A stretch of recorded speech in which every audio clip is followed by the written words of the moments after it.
Welcome to On Repeat, the weekly podcast giving you an insight into the minds of musicians with me, Ellie Rashid. And me, Hattie Winter.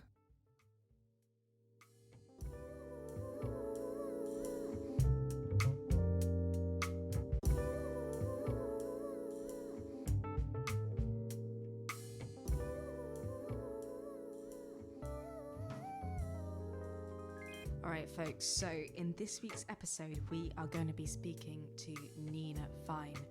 I can't even tell you how excited I am for this episode. Nina is such a pleasure, and she is a really soulful singer-songwriter and pianist from North London. She's got these kind of raw, earthly vocals with a kind of jazz-infused flavour combined with her really thoughtful lyrics, and they echo themes of delicate self-reflection and nostalgia and a kind of realness, which I think you'll really hear in this podcast, actually. Nina has a background in music education, coaching, broadcasting, and co-founding the wonderful Women in Jazz Partnership.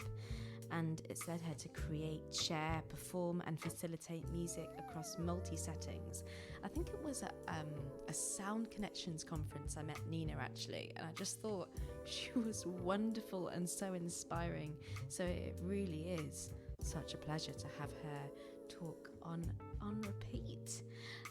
She's also worked with leading partners including Ronnie Scott's Barbican, Abram Wilson Foundation, Worldwide FM, Sound Connections, and so many more. Almost lost my breath then. So many, Nina. And she's worked with different communities and people of all ages and backgrounds.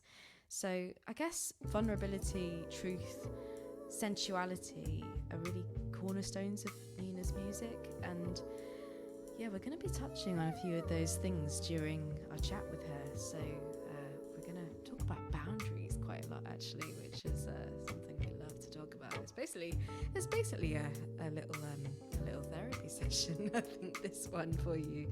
And boundaries. I guess boundaries in both a personal context, but also within the music industry. So you know what to do. Keep it locked. Keep it on repeat. And I really hope you enjoy this one. This is Nina Fine, everybody.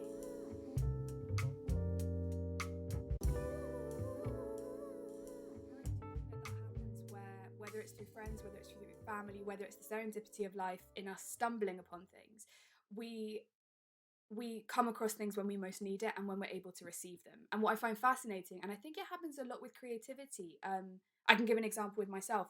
I bought an audio interface 2 years ago, and I was like set on, okay, I want to record my own music. I need to empower myself. I need to start making commitments to really valuing my music. And I asked a friend to help me link it up and so on.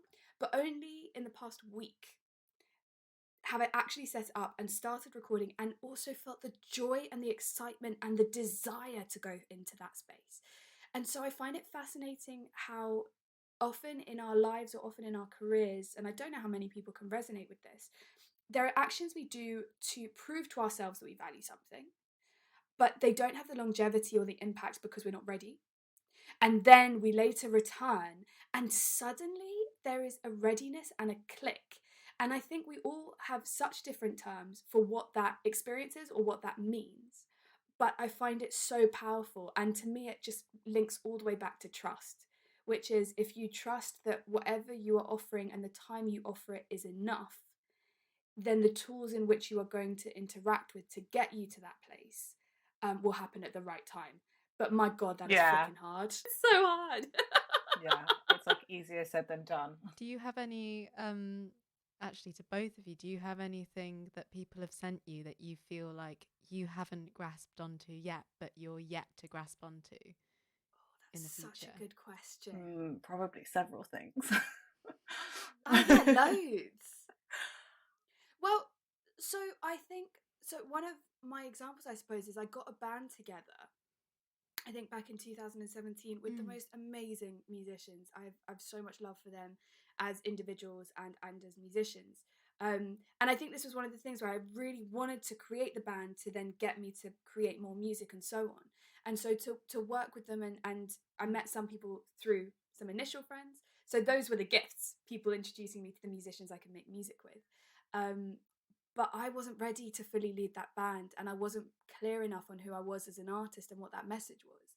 And so I think going through the motions of that and having a band sound was incredible, but it wasn't whole yet. And so, yeah, that would be a big one for me, of like, you learn by doing, and it's painful when it doesn't go the way you think, but that information carries you forward in another way. Yeah. And I had to let it go. Totally. I suppose we've been talking to a few people about collaboration and what you can learn from collaboration. And do you feel like you work best when you collaborate, or is that a part of your kind of individual creative process? Oh yeah, I love collaborating, and I think for me collaboration goes well beyond music as well. I find ideas for me in the way that they build is through soundboarding. And I also have a deep love and respect for anyone that is an expert or has skills in areas I don't have. I very much recognize the areas I excel in or adore, and the ones that I don't. So I think collaboration is key, on an industry level, on a sector level, on a grassroots level. Having voices from so many different people, as long as it's geared towards an intention, is really key. But I would also say when it comes to songwriting, like actual lyrics, which matter to me so much, I usually, ever since I was 10, I've done that on my own. And maybe there's something to be said for the alone space to go into the places that are vulnerable. And then the spaces of what that means to collaborate at a later stage. So I suppose that's my process.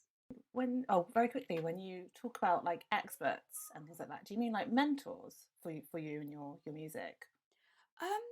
For me, experts is very broad. So that's the people that those are the seminars I go to and the masterclasses I go to be educated. Those are the organizations I work with as a music educator who have certain policies that give me an insight into. So for example, on the music education side, I work with organizations, and that's how Ellie and I met, that are participant led. So what does participant led? That means listening to the needs of who you're working with and understanding what they want to get out of it, and creating a structure based on that.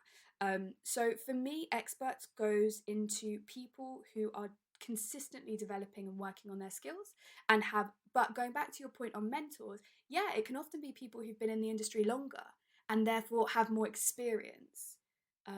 So yeah, I think it's on both levels. Yeah, definitely. And I can also imagine that the experts would be like the participants in the group, because you're working towards what they want. So they're the experts of like what their needs are, and you're just taking and molding your ideas to them. Yes, exactly. Exactly. And I mean, how do you feel about it, Ellie? I find that space both exhilarating and terrifying. Because then you're asking yourself the question, am I the right person to answer your needs? Like, you know you the best. Can I provide what you're needing? I know it is terrifying, but I find that, I mean, that kind of thing does, it sort of challenges you to really think about your own development and journey and what you need to do.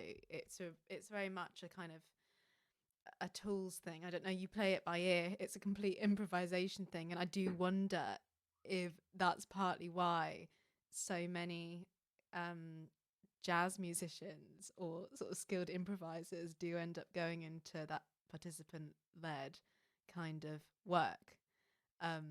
Because I mean, has your background always been sort of jazz influenced, or is that too hard to say? I know that the genre talk is very We talk a lot about genre. Yeah. I hear you. It's kind of, you can't escape it. But then I suppose it's like a way to explore. It's like the adventure map, and then you go to these different lands and realize they're all connected. Very weird analogy, but let's go with it. I'm really involved. I'm really connected to my inner child at the moment. So many playful analogies are coming through at the moment. Oh, that's wonderful. Keep it going. I know I had such an image of, like, you know, those treasure books where you could pick page 1 or page 3 based on your answer, and you'd like go on this journey to all these castles or lands, or I don't know. But yeah, going back to your question about jazz influence, I think I've always listened to jazz. Grew up in a house, my dad played Nina Simone, We had lots of South African jazz as well. I mean, I think it was just always there. So exposure was one thing. And I'm really lucky. I come from a family and parents who took me to concerts and, you know, culture from such a young age. It was always there. But I suppose, in my own music, it is jazz influenced. I don't see myself as a jazz artist because I think there's a certain craft and journey that a lot of my friends and fellow musicians who I so deeply respect have gone on, and just the way that they've discovered jazz is quite different. So yeah, I would say I think I've always been influenced by it, but the presence of it has had a different expression, if that makes sense.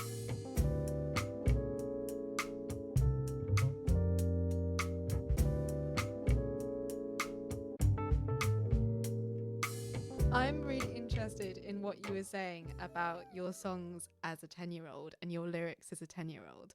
And I would love to know what Nina Fine at 10 years old was writing about. Oh, it's not even surprising. It was, well, no, so it was about love, because I think that's a really obvious one, like in terms of loving relationships.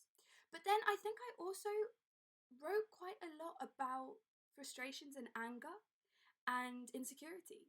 So I think as a kid, depending on, you know, your circumstances, you're going to have different worries. But I think a lot of the time it's whether you fit in and whether you belong. And I think I was I was definitely a sensitively tuned in kid. It's funny, one of my really close friends and housemates, she was like, we would not be friends in school because I was oblivious to everything and you were aware of everything. So I wouldn't have liked you. But she loves me now, so it's cool. But yeah, I think so. You know, I had a track called Not Popular. I had a track called Sometimes, which was all about just accepting what happens and accepting the way it is. And I think the chorus went, sometimes you just gotta go with the flow, and sometimes you just gotta let things go, and sometimes you just got to begin again. I mean, it's beautiful. That's some good wisdom from like Nina Fine 10 years old, right? Wish I could have stuck to it more during my teen years, but oh my goodness, this inner child stuff, I'm loving it. That's amazing. And then I think there was another track called, there was one called Hello Friend, and that was really about lots of concerns I had in the world, and just that sense of reaching out to a friend and saying, can you try to hear me? This is what's going on.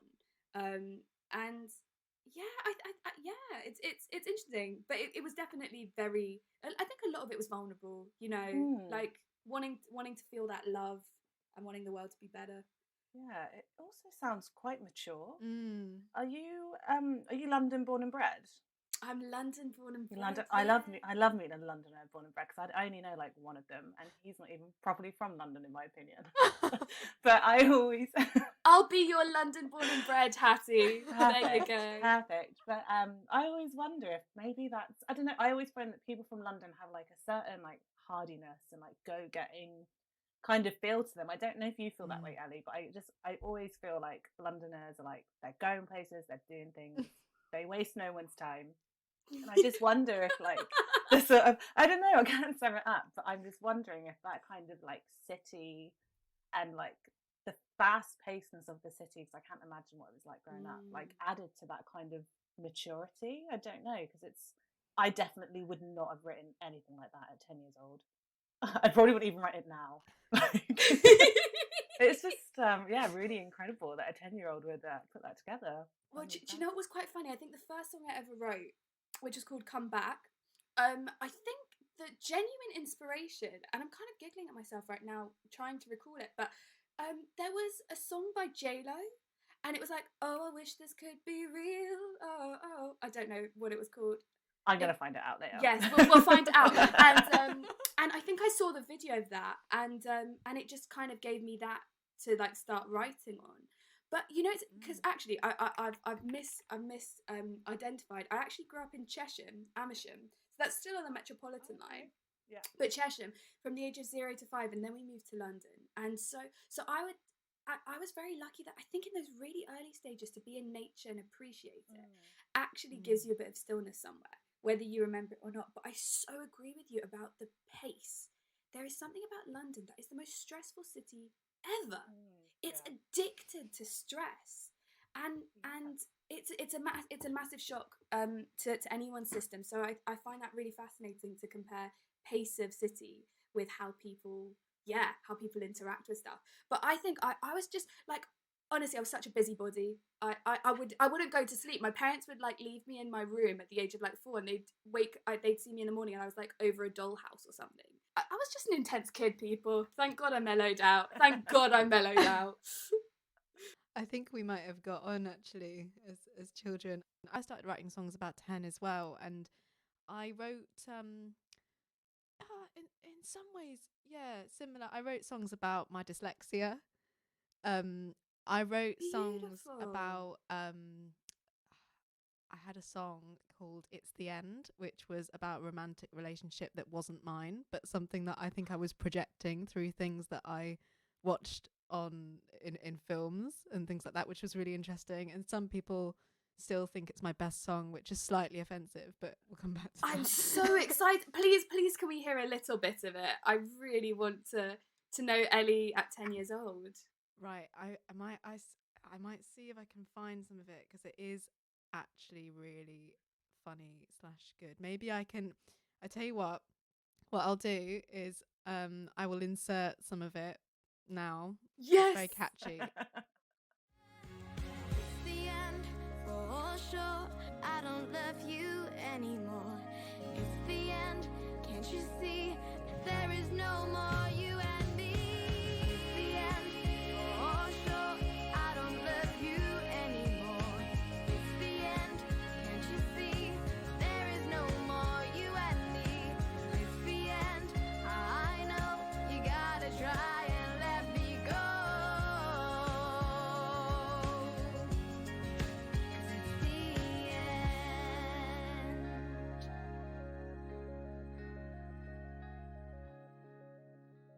Oh, beautiful. Woo! No knowledge of a relationship whatsoever. Like that kind of thing. Brilliant. But I remember like being in that kind of pop phase, and then deciding that I wanted to go to London, to go to Nijo, to do some jazz.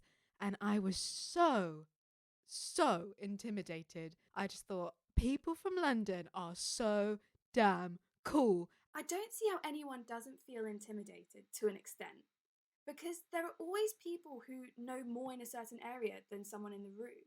But then I suppose the thing that I find helpful is knowing that, and this is something I want to get better at, but if your intention is good, you deserve to be there.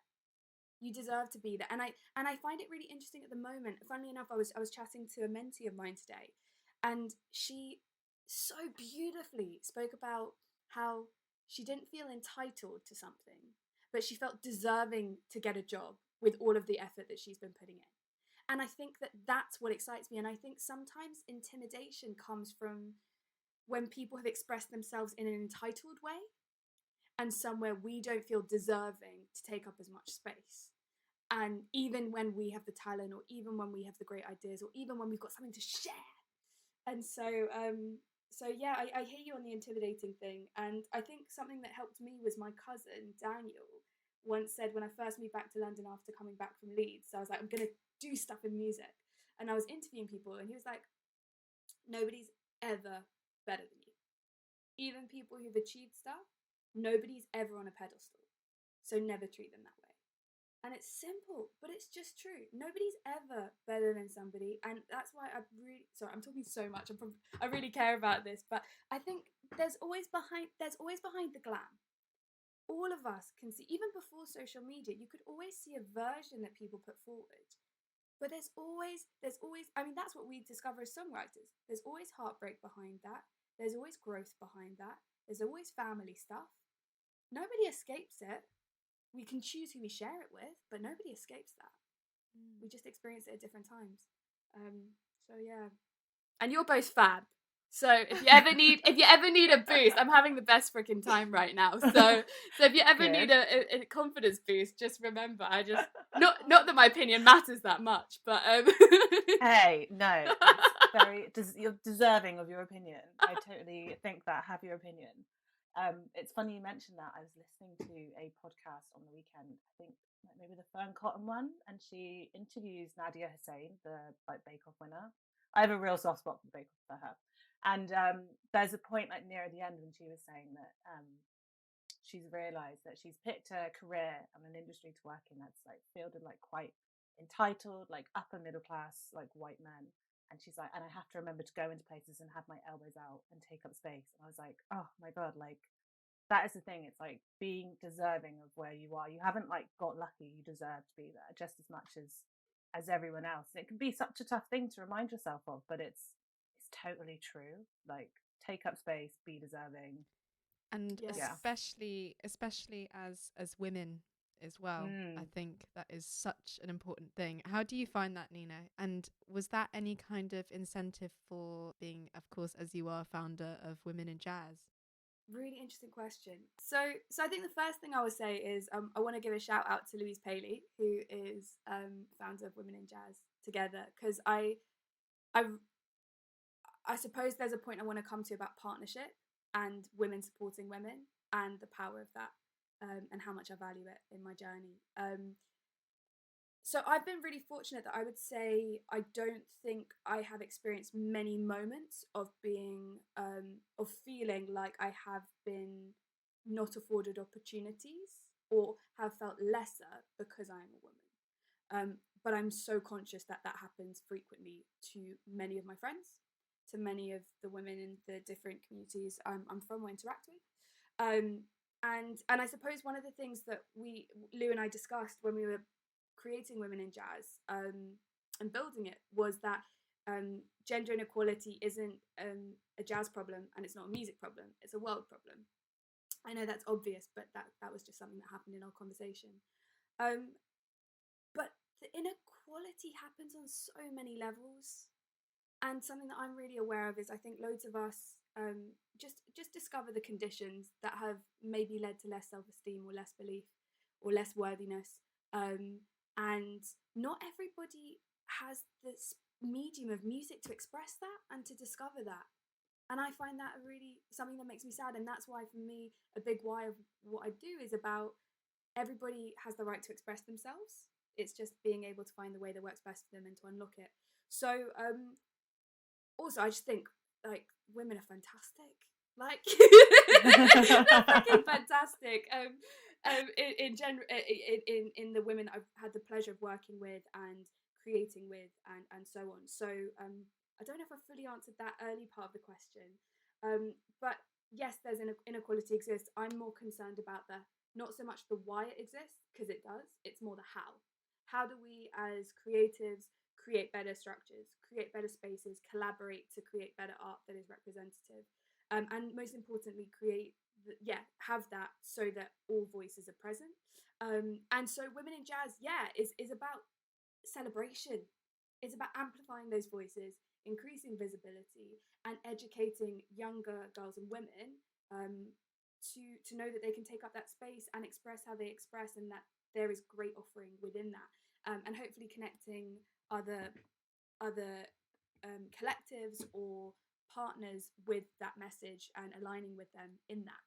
And we work on live events, not so much at this current time, and broadcasts, and so her Radio British Airways, and we've been doing quite a bit of educational work with Guildhall as well, and other radio DJ workshops. But that I definitely don't feel an authority to talk about gender inequality in the way you've asked, but we know the stats. 14% of women are signed to publishers, right? We know that under I want to get my stats right, but it is such a small percentage of female to male artists are signed to record labels. We know that growing up there were far more male musicians in the sphere than there were women. I find it really interesting when I look at my younger albums, the things that I was listening to. We also know that 5% of women are instrumentalists in jazz. The stats speak for themselves. There's no argument, which is why, and again, through Women in Jazz, we hear so many stories. We hear the structure of jazz jams, how a lot of female players just don't feel like they can play their best because it's so ego-driven and it's so based on how quick you can play. We've heard stories where someone is booked for a gig, they're the main musician, and they're asked if they're the girlfriend of one of the bands. These stories exist. So I think telling those stories is important. But I really do feel like there's just such incredible talent to be celebrated. I want to see more female producers on the leading mainstream albums. I want to see them named. I want to see them spotlighted. There's Women Music Award, and I think the person who started it, their mission was for the awards not to exist. Yeah, and I think that's and going back to your point about men, I very much believe you don't have to be a woman to celebrate women. Absolutely.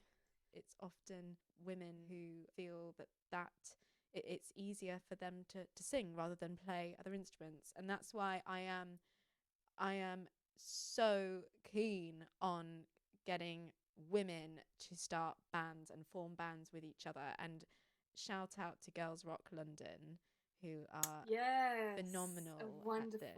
They are phenomenal. Wonderful actually, Nina, have you done any work with Girls Rock?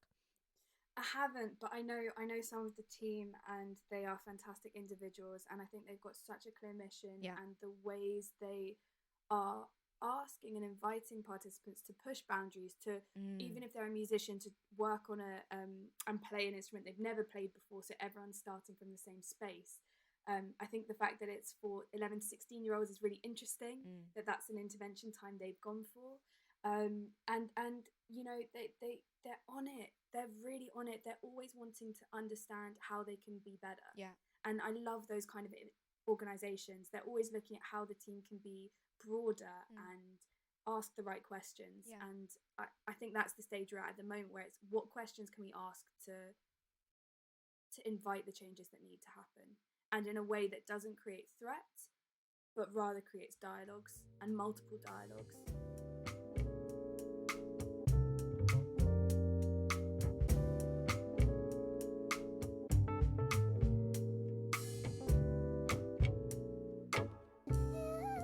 I can tell that you're such a perceptive educator, and I feel like that, I mean, correct me if I'm wrong, because I'd really love to know from you. I feel like that seeps into your journey as a musician and your music making, because it feels like you are always checking your journey and looking for ways that you can improve your creative process, or not even just improve, but develop and add. How would you feel about that? Does being an educator influence that mindset at all for your creativity?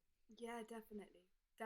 And I suppose it's interesting, because I think a lot of people are educators without officially being educators at times.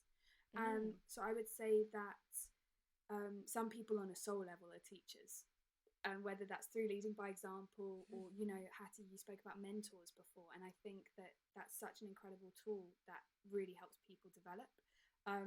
But yeah, entering the music education sector has massively affected me in terms of the different people I've had the privilege to work with, the needs that I've been able to see and learn about, and other educators. There is so much, as you say, empathy and asking the right questions, if we can, to make someone feel like they matter, make someone feel represented and heard. And it also, I think, really on the base level, it shows the expansion of music, the impact it can have in someone's happiness and in someone's ability to better understand themselves or build confidence. Yeah, I think it definitely does. But I think there's also kind of an earlier step, which is whether people are willing to go into that space. Because the moment you go into that space, you have to change. And I think that that's a really daunting thing for a lot of people. And, I just want to, it's amazing hearing both of your stories. And there's just so much truth, and being willing to show that is a really huge thing.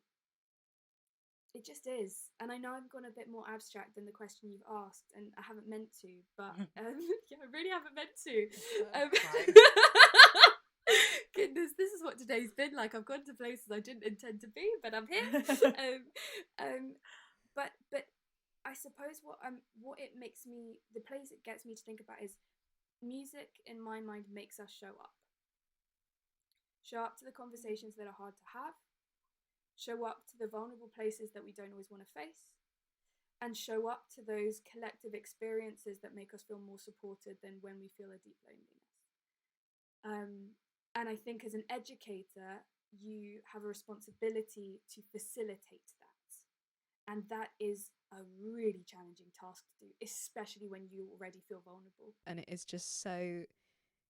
is so refreshing and heartwarming to have these, and I know they seem like abstract conversations, but it is just truth. And how do you find that? Do you feel like you've always been someone who kind of radiates the truth, and or do you sometimes find it hard, because obviously not everybody is like that, and from, as you say, it facilitating it is very difficult, but sometimes do you feel like it's something you need to protect?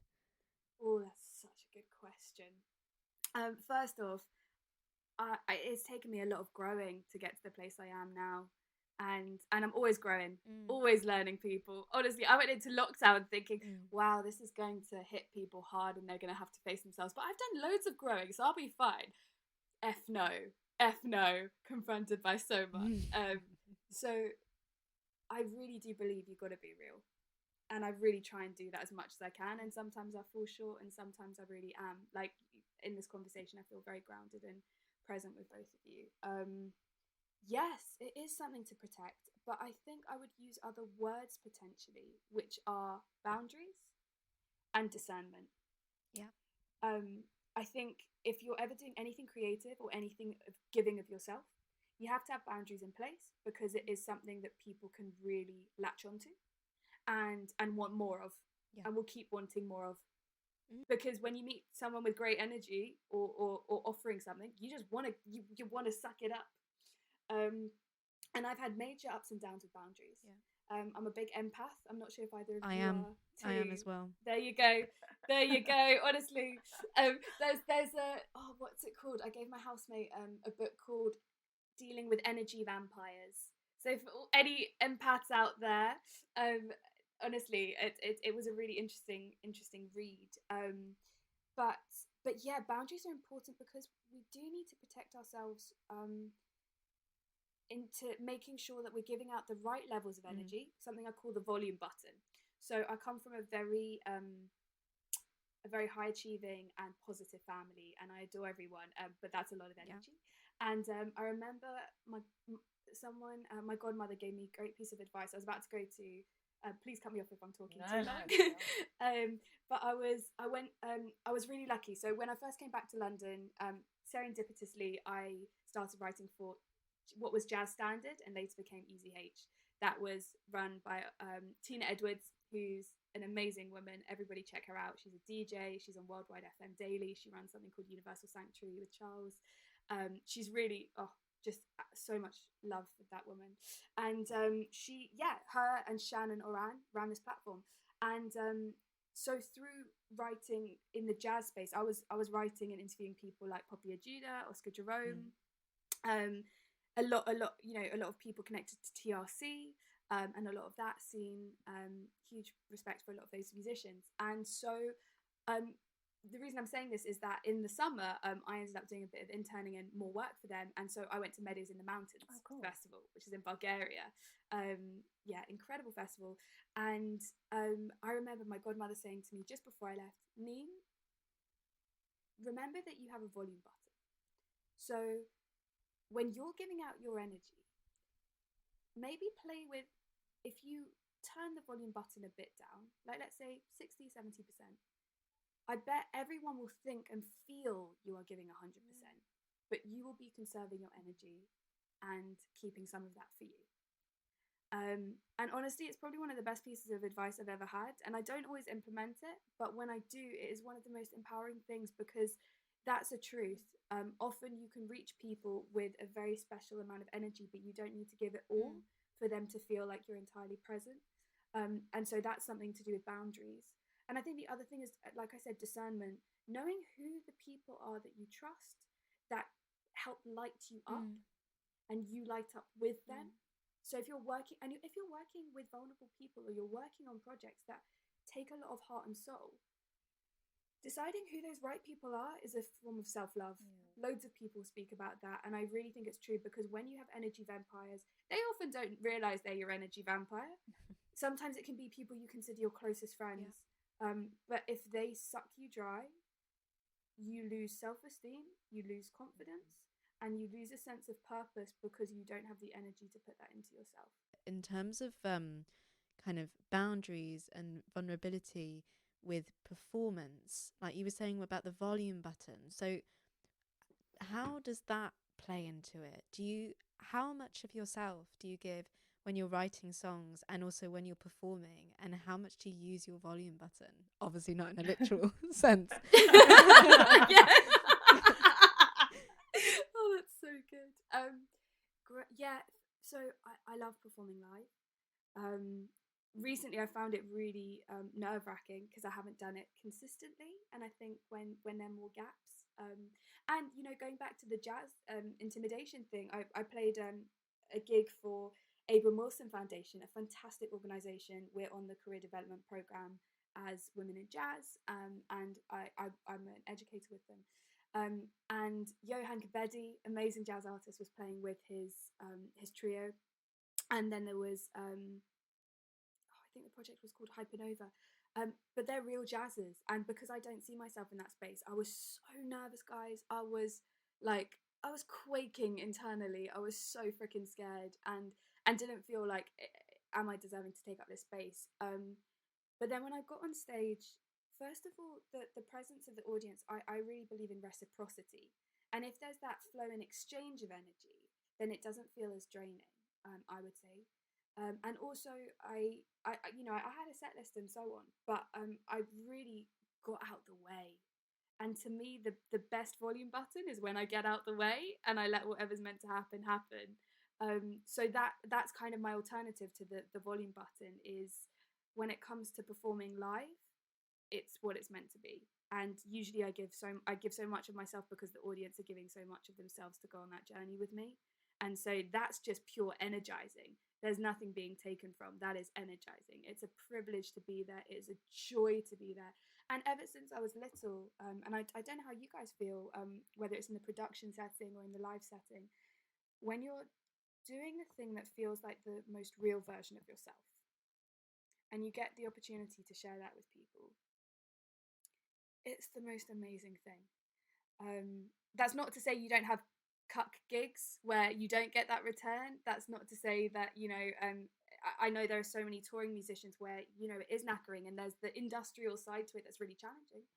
But the volume button doesn't feel like it needs to be exercised as much because there is reciprocity there, and I'm being met by whatever that time needs. I think that's pretty true as well, on the whole boundaries and people pleasing and social energy as well. I think actually, like you were saying, before lockdown, I was people were saying, oh, what we're going to do, da, da, da. And I was thinking, I'm going to be fine. It's going to be okay. And it has been okay. But I think I might have learned more about myself than I've ever learned, actually. So it's been, and it is to do with energy and social energy and how happy and whole I feel on my own. And speaking, it's lovely that we're able to speak to people like we are now, and through FaceTime and everything, but it's not the same as interacting with someone one-on-one. It's a different type of energy, and finding the balance when life goes back to normal, or some sort of normality, if there even is one or was one. When that happens, I think just learning to retain that balance of energy, of energy with people that you trust, who, like you said, aren't energy vampires, and energy with yourself, and knowing how to be with yourself. I think people are so afraid of that, and hopefully lockdown has taught people or helped people to feel at peace with themselves. And yeah, I also wonder if that has made people more creative in some ways, or less creative. I'm not sure. How have you found your creativity's been? Oh, creatively, it's been exciting. I'm backing my music for the first time, which is so scary and so amazing.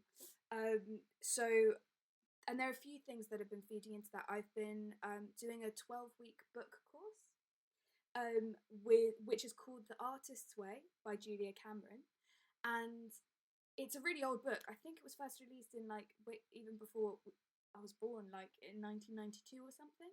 That's the year I was born. There you go. It was two beautiful things happened in 1992, people. And do you know what's so funny is, so I'm currently staying at my parents' home. My mum broke her leg, so I moved in just before lockdown to take care of her. Mama Fine is doing well, people, just letting you know.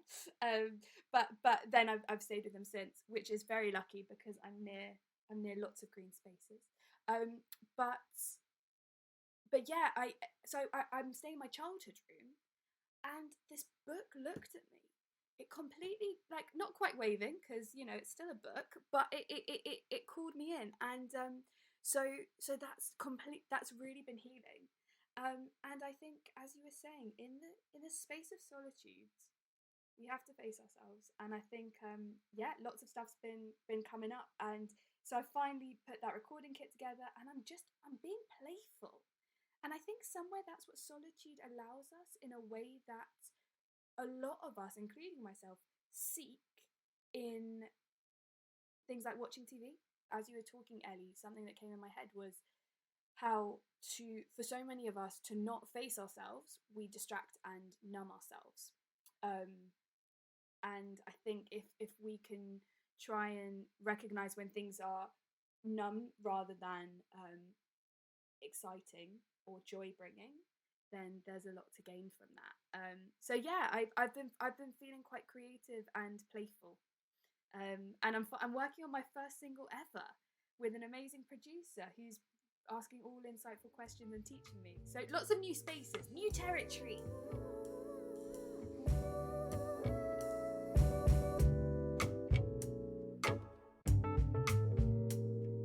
I loved the way that early on you were like, things are in the universe, and like you might see them, but you don't pick at them at that time, and then they come to you at the right time. It's like that book has always been in your life, and it's right now that you've decided to like open it and read it. It's funny how that's come around. I thought that was quite poetic. It is, and honestly, I recommend it to anybody. There are some great practices, really great practices. Yeah. Oh, actually, on the subject of practice, I was going to say, you were talking about boundaries, and do you have like a actual like boundary kind of like, I want to say like workshop, or like some kind of like thing that you do to set the boundaries before like the projects that you do as a music educator, or like before gigs? Do you have, like, I suppose, kind of like a ritual? I don't know, like an actual thing. I think in terms of if I go to teach a workshop, I kind of imagine a protective layer. So it's kind of a visual exercise, and it's not a deep one, and it's not a particularly long one, but I somehow surround myself with a layer where I know that I'm protecting myself from whatever's beyond me, and it's kind of like a transparent mesh where I can let things in and I can let things out if I choose. But that's something I do. I think another thing is I try, and I don't always get boundaries right. Honestly, I'm being so honest, I really don't. But I think the other thing is being clear with expectations of myself and other people. So if we're going into a project, it's saying, this is what I expect of myself, this is what I expect of you. And if that goes wrong, having the courage to have a conversation where you say, what's going wrong and how do we fix it? So I think a second level for me in boundaries is knowing you can change them if need be. You can't just set a boundary and expect that to work when everyone speaks different languages. So yeah, visualize a protective field, set clear expectations, and the one other thing I'd say I do is gut feel. If you have a gut feel, frickin' listen to it. Because and I think it just comes back to knowing whether people drain you or not, and being honest with yourself about that. You don't have to please everyone. It's a hard thing to accept. Ellie, Oh, Ellie, I heard you on the Yeah. people pleasing. When you said people pleasing, my heart just went, Yeah. hello. Yeah, that resonated with me as well. It's like that word really It sticks out. freaking does, doesn't it? And it's so deep. I swear it's so deep. And I think as a separate thing to boundaries, I think grounding practices are helpful. So I know some people, some friends of mine, they have a phrase that they say to themselves that makes them feel present. And I think when you feel present, you are clearer with your boundaries. So if whether it's something like I stand in my sensitivity, or whether it's I'm here, I'm here now, and the person I am is enough. I think whatever, again, it's for the person to find the language that speaks for them. I'm sure there are loads of people who be like, Psh, I would never say that to myself. Don't worry, just find the version for you. But I think when there's a bit of self-awareness or grounding, then you can go forth stronger. Kind of like a mantra, like finding your own mantra to. Exactly.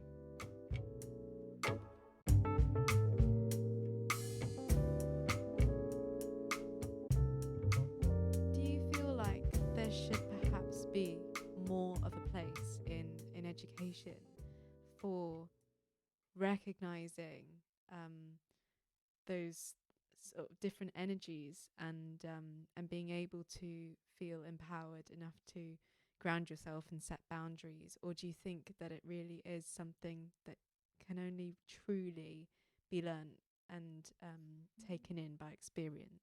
What form of education would it take for that to be taught? Is it a more scientific leaning of literal boundaries? And I remember in school years ago, like when I was tiny, we did a kind of, okay, walk towards the person and stop when it feels comfortable.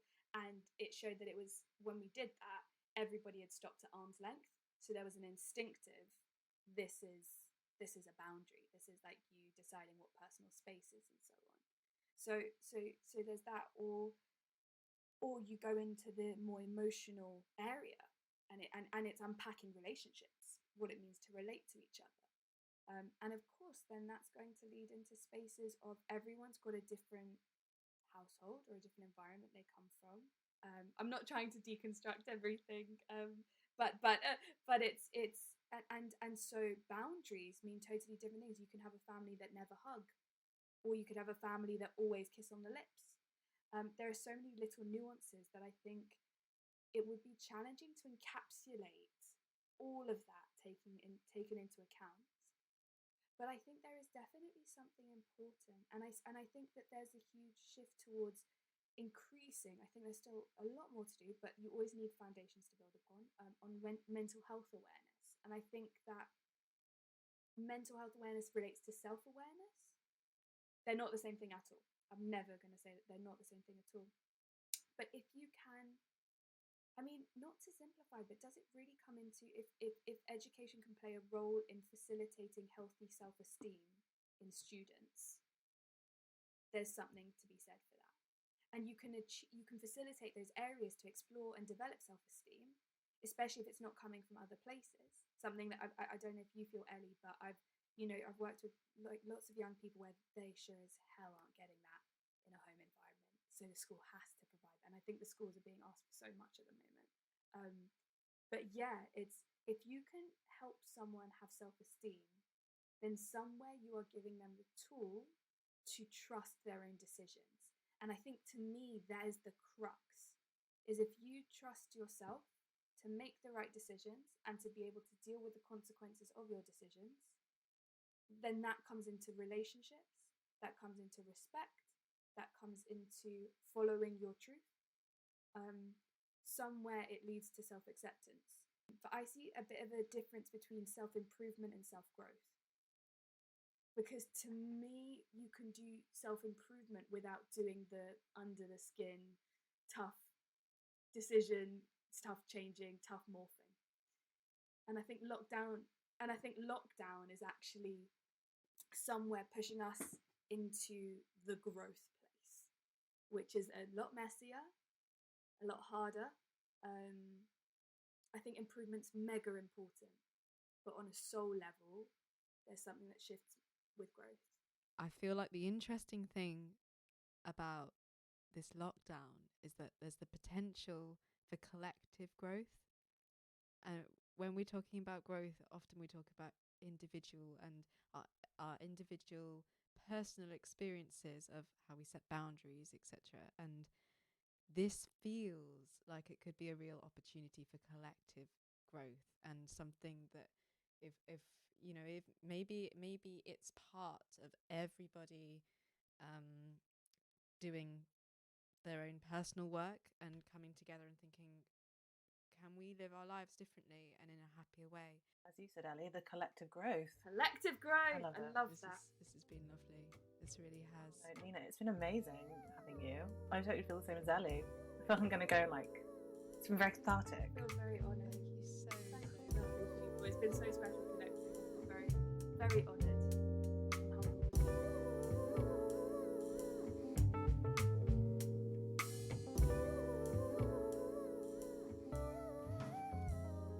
Oh my goodness, people, Nina Fine. Did I not tell you it was going to be like a therapy session?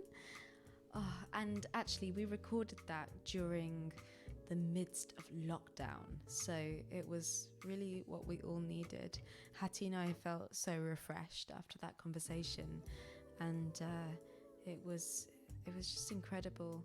She is an absolute dreamboat. We love Nina, and I'm so excited because she's going to be releasing some music within the next couple of months, and if you want to keep up to date with that, I would absolutely go ahead and follow Women in Jazz on Instagram, which is at women_in_jazz, and you can even follow Nina, which is at Nina Fine Music. That's completely one word. Oh, so excited for Nina and everything that she's going to get up to in the future. You've got to keep her on repeat and let us know what you thought of this podcast. Thank you so much for listening, everyone.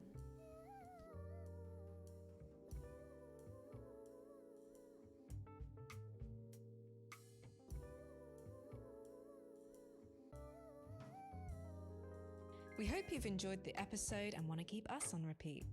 You can follow, subscribe, and like us on your podcast platform of choice, and slide into our DMs on Instagram by following us at On Repeat the Podcast. All information will be included in the show notes. On Repeat was made, produced, and edited by us, and the theme music is an original piece by Ellie's jazz band, Fujiyama, and wonderfully resampled by Dee, the producer for the podcast. All of our guests give us permission to use their music. Thanks again for listening, and don't forget to keep it on repeat.